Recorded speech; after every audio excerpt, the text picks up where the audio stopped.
Hello friends. இப்போ பார்த்தீங்கன்னா நம்ம சிவகார்த்திகேயனோட அடுத்த படத்துக்கான அப்டேட்ஸ் வெளியாகிருக்கு. நம்ம சிவகார்த்திகேயனோட பராசக்தி படம் அப்படின்ற படம் அந்த படத்துக்கான ஷூட்டிங் முடிஞ்சு போடுச்சு. அண்ட் அந்த படத்தோட ஷூட்டிங் பொங்கலில் தான் அந்த படம் ரிலீஸ் ஆக போகிறதா தகவலும் வெளியாகிருந்துச்சு. அதுவுமே கன்ஃபார்ம் ஆகிடுச்சு. அண்ட் அந்த படத்தை ரிலீஸ் பண்ண போகிறது நம்ம ரெட் ஜெயின்ஸ் தான் அப்படின்றது கன்ஃபார்ம் ஆயிடுச்சு.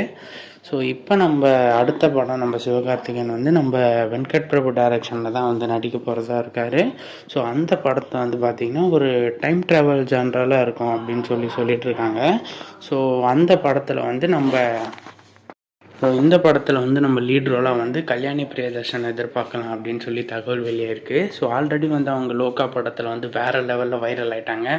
ஸோ அதுக்கு முன்னாடியும் ஒரு இந்த வெங்கட் பிரபுவோட டைம் லூப் படத்தில் அவங்க தான் ஹீரோயினாக பண்ணியிருப்பாங்க. ஸோ இந்த படத்துலேயும் அவங்களா தான் இருக்கும் அப்படின்னு ஒரு எதிர்பார்ப்பு பேசப்பட்டிருக்கு. ஸோ இப்போ வரையும் நம்ம கிடைச்ச நியூஸ் படி நம்ம சிவகார்த்திகேயன் நடிக்க போகிற படம் ஒரு டைம் ட்ராவல் அந்த கான்செப்டில் இருக்கிற படமாக தான் இருக்குது அப்படின்னு சொல்ல போகிறாங்க. ஸோ இதான் ஃப்ரெண்ட்ஸ் இன்றைக்கான நியூஸ். இதை பற்றின உங்கள் ஒப்பீனியன் என்ன அப்படின்றத மறக்காமல் கமெண்ட்ஸில் சொல்லிடுங்க. அண்ட் சினிமா சம்மந்தப்பட்ட நியூஸ்லாம் உடனே தெரிஞ்சுக்கணும்னு நினச்சிங்கன்னா நம்ம சேனலை சப்ஸ்கிரைப் பண்ணி பக்கத்தில் இருக்கிற பெல் ஐக்கானை கிளிக் பண்ணி வச்சுக்கோங்க. நன்றி நண்பா.